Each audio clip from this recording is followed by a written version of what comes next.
Hello students, Vande Mataram. Welcome to all of you in the session number 2 of chapter number 6 Molecular Basis of Inheritance. Previous session के अंदर ये chapter का introductory part हमने discuss किया था. ये session के अंदर में डिस्कस करना है डीएनए का स्ट्रक्चर. अब डीएनए तो आपको पता है पॉलीन्यूक्लियोटाइड चेन है. So structure of polynucleotide chain. So word आता है न्यूक्लियोटाइड. सो बहुत सारे न्यूक्लियोटाइड एक दूसरे के साथ जुड़ के जो चेन बनेगी वही डीएनए होगा. सो मेन वर्ड है न्यूक्लियोटाइड क्या है. So let us recapitulate, revise करते हैं chemical structure of polynucleotide chain. अब दो चेन है तो वो डीएनए का होगा और सिंगल चेन है तो वो आरएनए का होगा. सो कोई भी न्यूक्लियोटाइड की बात करो तो उसके पास मेन बेसिक 3 कंपोनेंट्स होते हैं. Nitrogenous base, pentose sugar and तीसरा होगा फॉस्फेट. अब नाइट्रोजनस बेस, पेंटोज शुगर और फॉस्फेट तीनों मिलजुल के न्यूक्लियोटाइड का फॉर्मेशन करते हैं. सो सबसे पहले डिस्कस कर लेते हैं pentose sugar. C5H10O5 monosaccharide.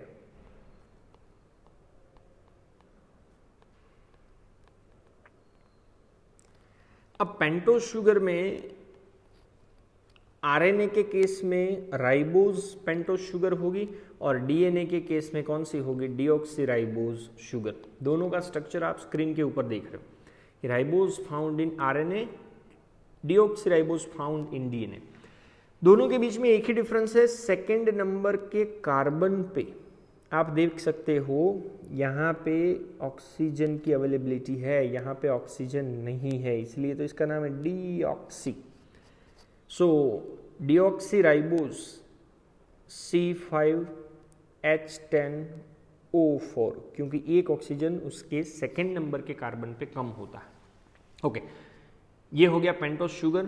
Second है phosphate group H3PO4 phosphoric acid के फॉर्म में. तो ये आपको दिख रहा है H3PO4 फॉस्फेट, फॉस्फोरिक एसिड का स्ट्रक्चर.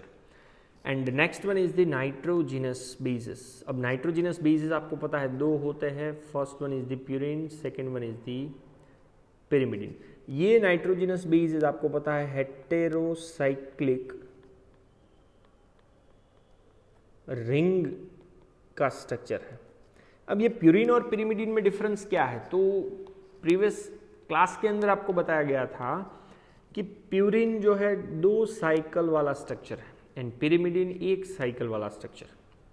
तो प्यूरिन की कंपोनेंट नंबर 1 एडेनिन जिसको ए के नाम से जाना जाता है एंड ग्वानिन जिसको एज अ जी कंसिडर किया जाता है.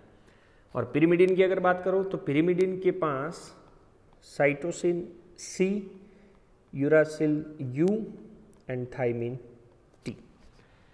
अब ये टोटल नाइट्रोजिनस बेस हो जाते हैं 5.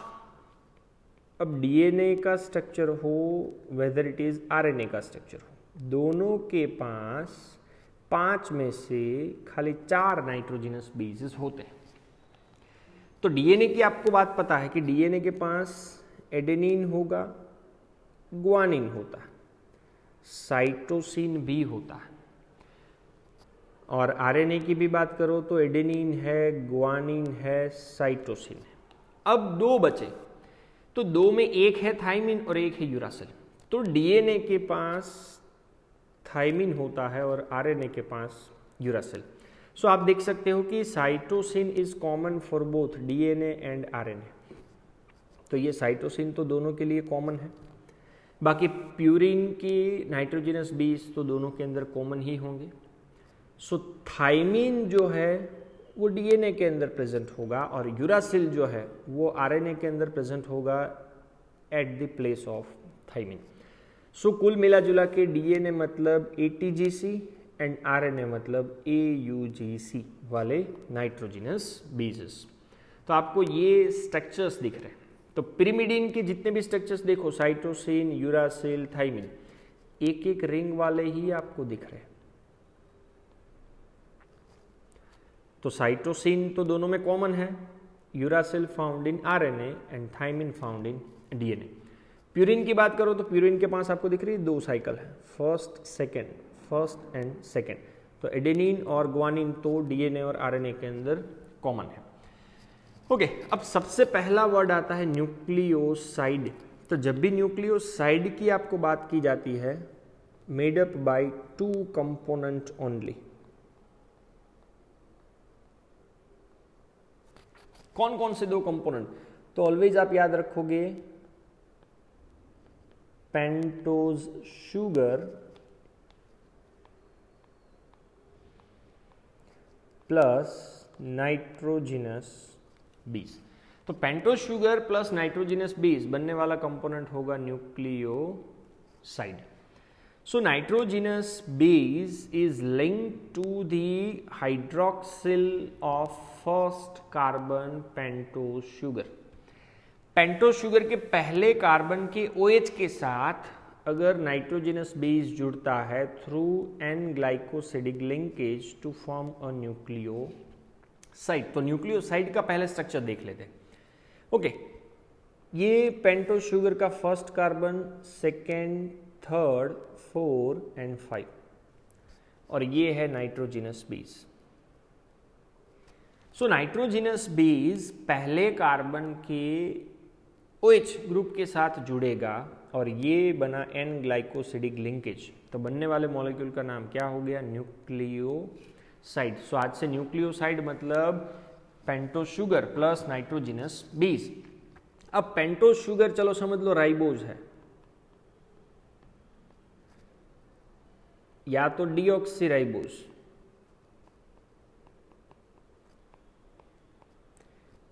अब आरएनए है तो कौन कौन होगा? ए, यू, जी या तो सी, और डीऑक्सीराइबोज है तो ए, टी, जी या तो सी। तो इसके लिए क्या नाम दे सकते हो? Ribonucleoside and for this deoxyribonucleoside।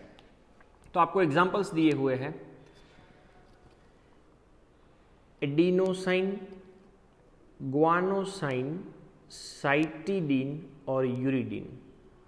तो एडिनोसाइन, ग्वानोसाइन, साइटिडीन और यूरिडीन स्पेशली रिबोन्यूक्लियोसाइड के एग्जांपल्स हैं, क्योंकि उसमें आपको दिख रहा है यूरासिल है, थाइमिन नहीं है। या तो हो सकता है डिऑक्सीडिनोसाइन, डिऑक्सीग्वानोसाइन, डिऑक्सीसाइटिडीन और डिऑक्सीथाइमिडीन। तो ये 4 किसके एग्जांपल्स हो गए? डिऑक्सीराइबोन्यूक्लियोसाइड। ओके, देन एक वर्ड है न्यूक्लियोटाइड। तो न्यूक्लियोटाइड के लिए तो मैंने आपको पहले ही 3 कंपोनेंट बताए थे, तो उसकी डेफिनेशन 2 तरीके से हम लोग दे सकते हैं कि भाई एक काम करो, nucleoside plus phosphate. But nucleoside के लिए आपने कौन सा वर्ड यूज किया है? Pentose sugar plus nitrogenous base. तो वैसे काउंट करो तो फर्स्ट, सेकेंड एंड थर्ड तीनों कंपोनेंट जुड़ के क्या बनाएगा? Nucleotide. So when phosphate group is linked to the hydroxyl of 5th carbon of nucleoside through phosphoester linkage to a corresponding nucleotide is form. या तो आप बोल सकते हो deoxy nucleotide depending upon the type of sugar present. अब जो भी sugar होगी राइबोज होगी तो राइबोन्यूक्लियोटाइड बनेगा, और डीऑक्सीराइबोज होगी तो डीऑक्सीराइबोन्यूक्लियोटाइड नाम का न्यूक्लियोटाइड बनेगा। तो ये आप देख रहे हो, पहला कंपोनेंट है नाइट्रोजिनस बेस, जिसको आपने पेंटोज शुगर के साथ जोड़ दिया, क्या बन गया था? न्यूक्लियोसाइड। और उसके साथ 5 नंबर के कार्बन पे आपने जोड़ दिया फॉस्फेट ग्रुप। तो फॉस्फेट ग्रुप जोड़ने की वजह से जो मॉलिक्यूल बनेगा उसका नाम है न्यूक्लियोटाइड। सो अगर मैं बोलूं कि आपने क्या लिया है? राइबोन्यूक्लियोसाइड प्लस फॉस्फेट, या तो डीऑक्सी राइबोन्यूक्लियोसाइड प्लस फॉस्फेट। तो दोनों केस के अंदर क्या नाम दे सकते हो, तो यहां पे आप बोल सकते हो राइबोन्यूक्लियोटाइड, वेरेज यहां पे आपको नाम देना है डीऑक्सी राइबोन्यूक्लियोटाइड। ओके, सो दोनों का एक बेसिक फॉर्मूला आपको दिया हुआ है कि nucleoside means nitrogenous base plus pentose sugar, और न्यूक्लियोटाइड मतलब क्या, so nitrogenous base, pentose sugar and phosphate group. So ये है न्यूक्लियोसाइड और न्यूक्लियोटाइड के बीच का एक बेसिक डिफरेंस। या तो आप यहाँ पे भी डायग्राम के अंदर देख सकते हो कि नाइट्रोजिनस बेस के साथ पेंटोज शुगर जोड़ा तो बनने वाला स्ट्रक्चर है न्यूक्लियोसाइड, मतलब एडिनोसाइन एग्जाम्पल है, क्योंकि हमने कौन सा नाइट्रोजिनस बेस लिया है, एडेनिन। और अगर उसके साथ आपने फॉस्फेट ग्रुप 5 नंबर के कार्बन के साथ जोड़ दिया तो क्या बन जाएगा, न्यूक्लियोटाइड, एडिनोसाइन मोनोफॉस्फेट, क्योंकि हमने फॉस्फेट का एक ही मॉलिक्यूल लिया। अब 2 लेते हो तो एडिनोसाइन डाइफॉस्फेट, 3 लेते हो तो एडिनोसाइन ट्राइफॉस्फेट। सो ये था basic concept of nucleoside and nucleotide. Next word है डाई न्यूक्लियोटाइड। डाई का मतलब है 2।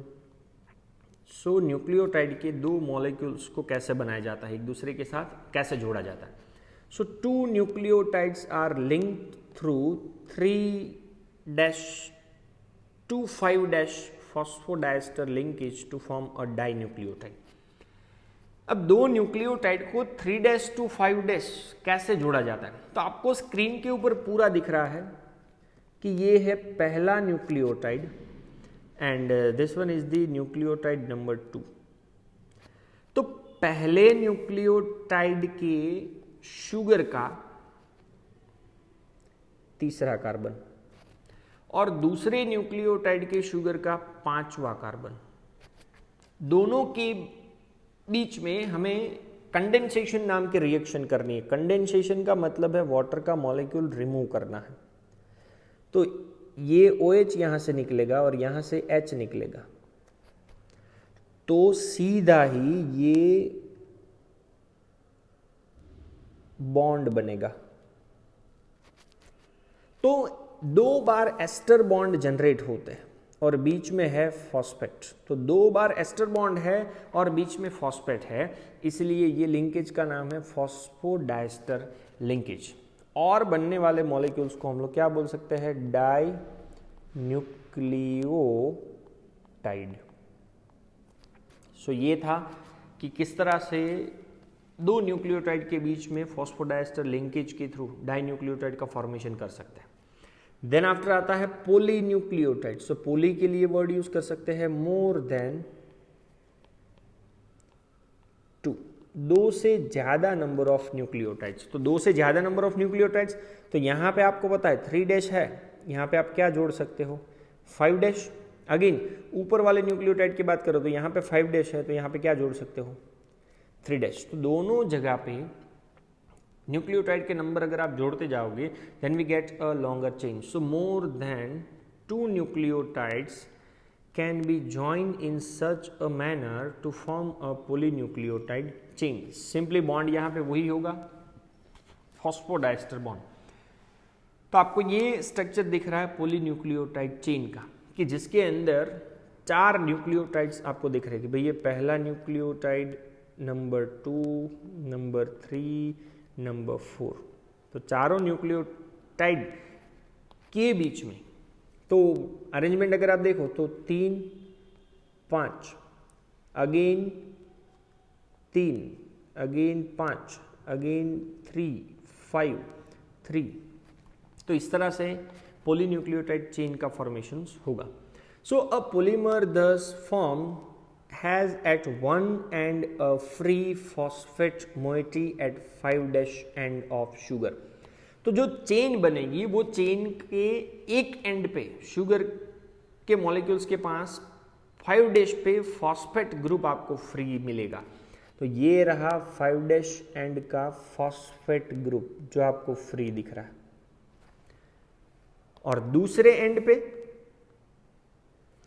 विच is referred to 5' end of polynucleotide chain, तो वो पॉलीन्यूक्लियोटाइड चेन का कौन सा एंड है? 5' एंड।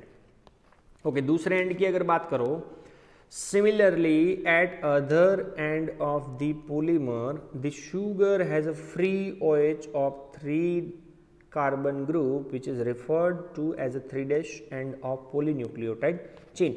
दूसरा एंड अगर आप देखो तो ये रहा 3' एंड। सो पॉलीन्यूक्लियोटाइड चेन का एक एंड होता है 3' और दूसरा एंड आपको मैंने बताया 5' एंड। इवन आप ये डायग्राम के अंदर भी देख सकते हो कि एक साइड पे आपको फॉस्फेट ग्रुप फ्री दिख रहा है, इसलिए इसका नाम है 5' एंड। वरज यहां पे आपको दिख रहा है 3' एंड पे हाइड्रोक्सिल ग्रुप फ्री है, इसका नाम है 3' एंड। ओके, नाउ कोई भी पॉलीन्यूक्लियोटाइड चेन के बैकबोन की बात करो, बिल्डिंग ब्लॉक्स की बात करो कि भाई पॉलीन्यूक्लियोटाइड चेन बनाने के लिए जो भी बिल्डिंग ब्लॉक्स यूज होते हैं, तो वो दो ही मॉलिक्यूल्स आपको ज़्यादातर मिलेंगे। एक तो होता है ये शुगर और दूसरा है ये फॉस्फेट, क्योंकि चेन बनाने के लिए जो बैकबोन का यूटिलाइजेशन किया जाता है वो दो ही कंपोनेंट्स होते हैं, one is the sugar and another one is the phosphate. Okay, nitrogenous base is linked to sugar moiety, sugar molecules project from the backbone. तो बैकबोन से जो शुगर मॉलिक्यूल्स अराइज होते हैं उसके साथ क्या जुड़ता है? ये नाइट्रोजिनस बेसिस जो आपको डायग्राम के अंदर दिख रहा है। तो खाली आपको अगर बैकबोन की बात करनी हो तो बैकबोन तो यही सब है, तो उसके अंदर देखोगे तो आपको दो ही मॉलिक्यूल्स मिलेंगे, एक तो शुगर और दूसरा फॉस्फेट। नाइट्रोजिनस बेसिस तो शुगर के साथ अटैच होते हैं। ओके, अब स्पेशली आरएनए की बात करो। So RNA, every nucleotide residue has an additional OH group present at second position in the ribose। तो RNA के पास जो राइबोस शुगर होगी उसके सेकेंड ग्रुप के पास एक एडिशनल हाइड्रोक्सिल ग्रुप होगा। तो मैंने आपको राइबोस शुगर का स्ट्रक्चर पहले बताया था, ये रहा राइबोस शुगर के अंदर दिखने वाला एक एडिशनल हाइड्रोक्सिल ग्रुप। तो एक तो ये डिफरेंस हो गया, और दूसरा डिफरेंस आपको मैंने बताया कि नाइट्रोजिनस बेसिस आरएनए के पास थाइमीन की जगह पे क्या होगा? Uracil. Also in RNA the uracil is found at the place of thymine, तो उसे नाम दिया जाता है 5-methyl uracil, another chemical name for thymine. तो कभी कभार थाइमीन को आप 5-methyl यूरासिल के नाम से भी कंसिडर कर सकते हो। So this all are related with the nucleoside, nucleotide, dinucleotide and polynucleotide. Thank you very much. Jai Hind.